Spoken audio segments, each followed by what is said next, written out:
welcome to Costume Commentary. We're your ghost hosts, Kait and Brit, and today we are starting our month-long Halloween celebration. Ooh. And our first movie is actually a request by a commenter, and it is The Craft. If you have not seen The Craft, like I had not till a couple weeks ago, we will be doing spoilers. The quintessential 90s goth movie Yes. that is still influencing fashion today. It's pretty good. I have a different opinion on it because I did not watch it until it was requested. So like within the last couple weeks. I didn't grow up like with this movie. So there's so many people who love it and I was like, it was pretty good.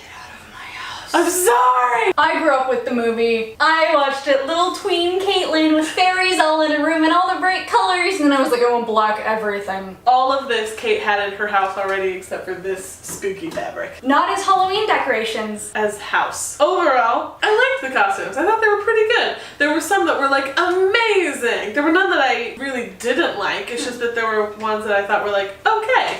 And then some that were awesome. There are some costumes in this that, like we said, are still influencing fashion today. It is a cult classic, especially fashion-wise. And then there are some costumes that, meh. And I think we all understand that. We all know which costume is the best one of them all. Nancy, you're my queen. You're a queen bee, but you're my queen. Actually, my favorite of hers, and my favorite overall, was not the main one that everyone thinks of, where she has like the leather jacket and the choker and all the necklaces. My favorite is actually when she's technically in the Catholic uniform, and she's the white shirt and the rosary. That is my favorite too. Hey! Because it's like creepy Catholic schoolgirl. Yes, and it's like, we all want to be that. It's like more realistic. The other one, it was bordering on like costumey. I mean, at the time, it was new. Well, actually, at the time, she was actually doing a more 80s goth, like Bauhaus goth. Probably the goth that she grew up looking at, thinking, I want to be that. Yeah. And now we grew up looking at her, going, I want to be that. It's probably the reason why I feel that way is because I hadn't seen it before. That costume is what the costumes now are based on. So I see it and I think of like the hokey versions, but like she was the OG. One thing that I thought was interesting about the film overall and the group of girls, their coven that they make, is that they all, in almost every scene, match each other except Nancy. Nancy is kind of in it to get power, whereas everybody else is really in it to get something to change their lives out of it. It's very interesting to me how they sort of coded them all to each other. And also how very feminine most of them are. Like Nancy has her feminine moments, but a lot of her clothes have a bit more of an, not even masculine, but just androgynous vibe. Yeah.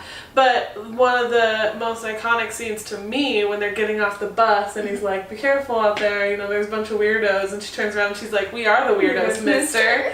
She looks very tomboyish. Yeah. And then all three of the rest of them are in floral maxi dresses. Yeah. One of my favorite costuming things is with Bonnie, who has burns all over her body and all the scar tissue that she's getting surgery to try to remove. She actually wears a lot of layers, especially in the beginning of the film before they get their powers, and then she's able to wipe all of it away. I really loved that distinction, showing somebody who had troublesome skin covering it up and using her magic to empower herself. It's very well done. And it's also the 90s where, like, this movie is campy, but the clothes aren't. Besides Nancy's more intense gothic outfits, the clothes are just clothes. And sometimes that's good, and then sometimes that's bad, like with Sarah. Sarah is our lead, and you saw a picture of all of them, you wouldn't know it. I don't dislike the fact that Sarah doesn't really stick out from the rest of them, because as a coven, you really are all supposed to be equal and together. When they're obviously trying to make her the lead of the movie, she does not stick out at all. She's the least interesting of all of them. Especially one of the more notable scenes that the movie's known for, when she changes her hair color,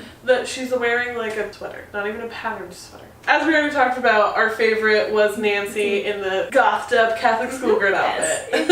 It's just perfect. So as far as our least favorites, which one was yours? It's hard to pick just one thing that Sarah wears. Most of them are my least favorite. I would have to say the floral dress that she's wearing when they get off the bus. It's just so boring. As far as my least favorite, it's also Sarah. Surprise. Surprise.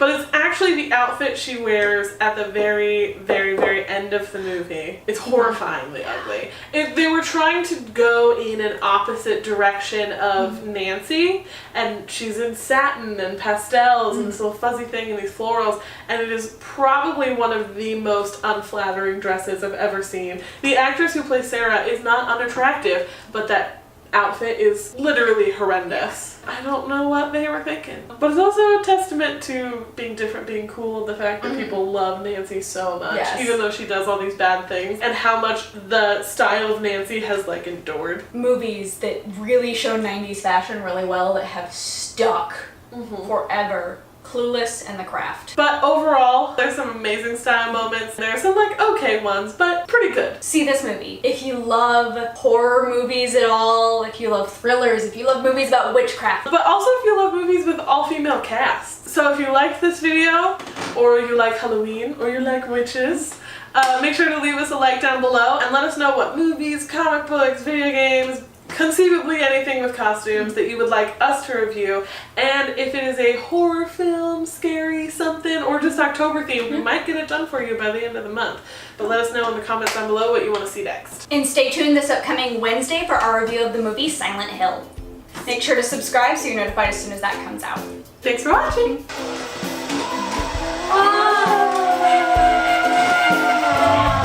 Hi, welcome to Costume Commentary. I'm Kate. And I'm Brit. And we're here to tell you the story about the Scorpion and the Frog. Oh wait, no, this is Drive, right? Same thing. You guys don't know the story of the Scorpion and the Frog. It's a frog and a scorpion are sitting at the end of a pond, and